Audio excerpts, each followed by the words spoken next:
नमस्कार। स्वागत है आपका हमारे YouTube चैनल पर। मैं हूं डॉक्टर चिंतन डामोर। आज मैं आपको जानकारी दूंगा 2 अगस्त को मंगल राशि परिवर्तन करेंगे मिथुन राशि में। क्या होगा इसका सभी 12 राशि पर परिणाम। साहस, पराक्रम, भूमि और रक्त के कारक है मंगल। ये मेष और वृश्चिक राशि के स्वामी हैं और अब अपनी शत्रु राशि में गोचर करेंगे। अग्नि तत्व के ग्रह होकर वायु तत्व की राशि में गोचर करेंगे। 2 अगस्त से रात को 10:52 पर मिथुन राशि में इनका गोचर होगा, जो कि 18 सितंबर 2026 तक मिथुन राशि में गोचर करेंगे। आपकी राशि पर इसका क्या प्रभाव होगा, आइए चर्चा को आगे बढ़ाते हुए राशिफल की शुरुआत करते हैं। सबसे पहले हम बात करेंगे मेष राशि से। मेष राशि के लिए आपके लग्नेश और अष्टमेश है और ये आपके तीसरे भाव में गोचर करेंगे।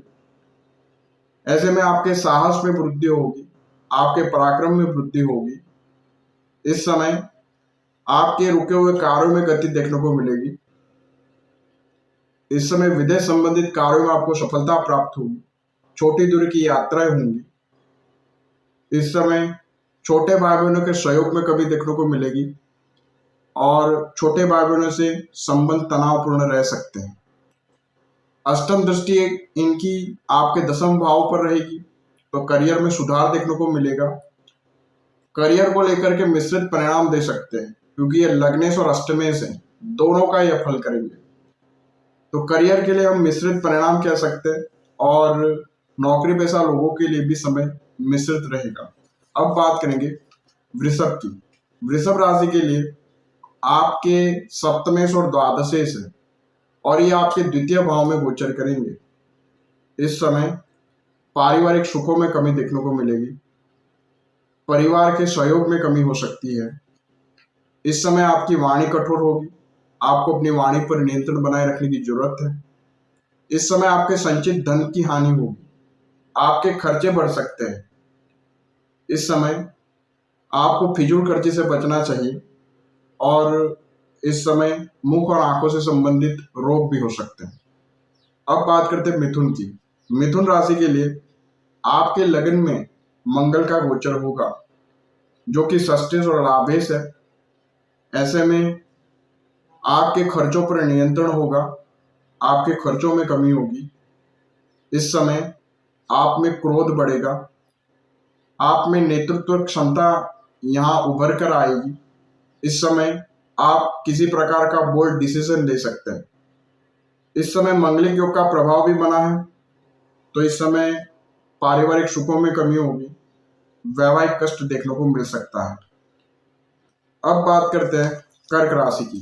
कर्क राशि के लिए आपके द्वादश भाव में इनका गोचर होगा।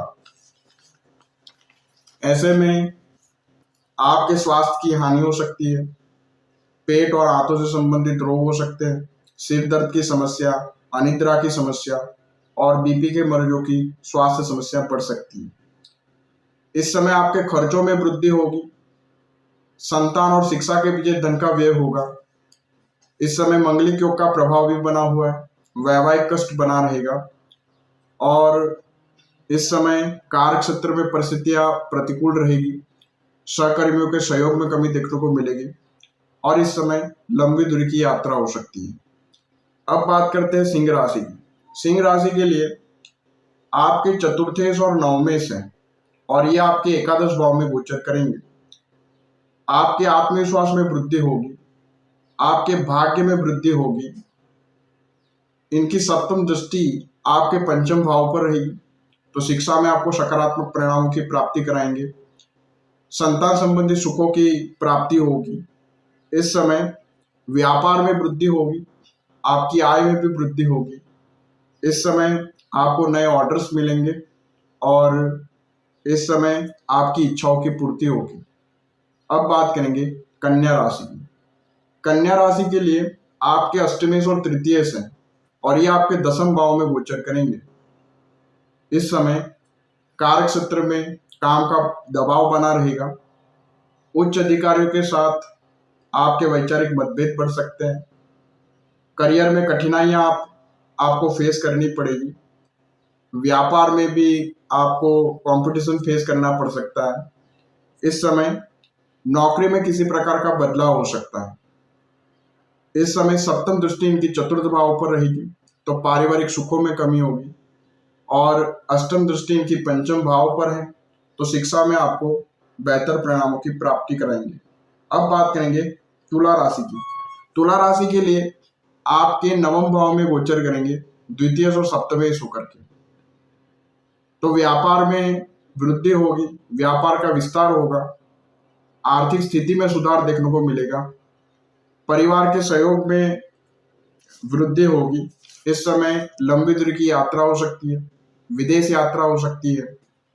इस समय वैवाहिक जीवन में सुधार देखने को मिलेगा और जीवन साथी की इस समय उन्नति होगी। अब बात करते हैं वृश्चिक राशि की। वृश्चिक राशि के लिए आपके लग्नेश और षष्ठेश हैं और ये आपके अष्टम भाव में गोचर करेंगे। ऐसे में मंगल की सप्तम दृष्टि आपके धन भाव पर रहेगी और चतुर्थ दृष्टि आपके लाभ पर रहेगी, तो आर्थिक स्थिति आपकी कमजोर होगी, आपके खर्चों में वृद्धि होगी, लाभ में कमी होगी और आय आपकी बाधित हो सकती है। इस समय आपके विरोधी सक्रिय होंगे, आपके मान सम्मान की हानि होगी और आपके स्वास्थ्य की भी हानि हो सकती है।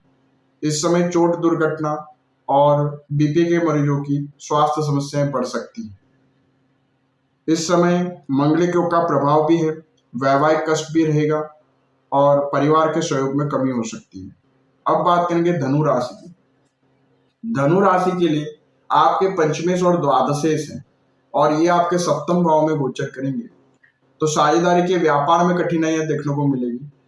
साझेदार से आपको सतर्क रहने की जरूरत है। आर्थिक लेन देन में भी सतर्कता बरते। इस समय मंगलिक योग का प्रभाव रहेगा, आपके क्रोध में वृद्धि होगी, वैवाहिक जीवन में तनाव बढ़ेगा, जीवन साथी से अलगाव हो सकता है और जीवन साथी का स्वास्थ्य भी प्रभावित हो सकता है। अब बात करते हैं मकर राशि की। मकर राशि के लिए आपके चतुर्थेश और लाभेश है और ये आपके छठे भाव में गोचर करेंगे। कानूनी मामलों में आपको राहत मिल सकती है, किसी प्रकार के कंपटीशन में आपको सफलता प्राप्त होगी। इस समय आप स्वास्थ्य का विशेष तौर पर ध्यान रखें। इस समय बीपी की समस्या और चोट दुर्घटना इस समय हो सकती है। नौकरी पेशा लोगों के लिए समय अनुकूल रहेगा। इस समय व्यापारियों के लिए भी समय अनुकूल है। व्यापार में आप अपने कॉम्पिटिटर्स पर हावी रह सकते हैं और इस समय आपके खर्चों में भी वृद्धि हो सकती है। अब बात करेंगे कुंभ राशि की। कुंभ राशि के लिए आपके तृतीय और दशमेश है और ये आपके पंचम भाव में गोचर करेंगे। संतान संबंधित कष्ट हो सकता है। इस समय शिक्षा में रुकावटें बढ़ सकती है। प्रेम संबंधों में तनाव बना रहेगा। करियर में आपको सफलता प्राप्त होगी क्योंकि केंद्र त्रिकोण राजयोग बना करके बैठे हुए। सप्तम दृष्टि इनके लाभ भाव पर रहेगी, तो आपकी आय में वृद्धि होगी और पूर्व में किए गए निवेश से आपको लाभ की प्राप्ति होगी।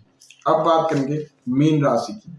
मीन राशि के लिए आपके धनेश और भाग्येश है और चतुर्थ भाव में इनका गोचर होगा, तो इस समय केंद्र त्रिकोण राजयोग बनेगा, तो आपकी आर्थिक स्थिति के लिए बेहतर है, करियर के लिए भी बेहतर है क्योंकि सप्तम दृष्टि इनकी दसम भाव पर रहेगी, मित्र राशि पर, तो करियर में आपको अच्छे परिणाम प्राप्त कराएंगे। अष्टम दृष्टि इनकी लाभ भाव पर रहेगी, तो आर्थिक लाभ भी होगा और पूर्व में किए गए निवेश से भी आपको लाभ प्राप्त होगा। इस समय मंगलिक योग बना रहेगा, वैवाहिक जीवन में तनाव बढ़ सकता है, पारिवारिक सुखों में कमी होगी और इस समय रिश्तों में कटुता बढ़ सकती है। तो ये था दोस्तों सभी 12 राशियों के लिए 2 अगस्त को होने वाले मंगल गोचर का फल। अब उपाय की बात करते हैं। उपाय के तौर पर आप नित्य हनुमान चालीसा का पाठ करें, नित्य मंगल मंत्र का आप जप कर सकते हैं।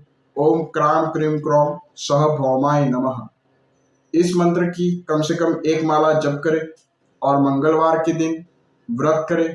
मंगलवार के दिन किसी जरूरतमंद व्यक्ति को लाल कपड़ा, गुड़ और मसूर की दाल का दान करें। मंगल ग्रह का यह गोचर सभी 12 राशियों के लिए शुभ रहे, ऐसे भगवान से प्रार्थना करते हैं। वीडियो को अंत तक देखने के लिए धन्यवाद। नमस्कार।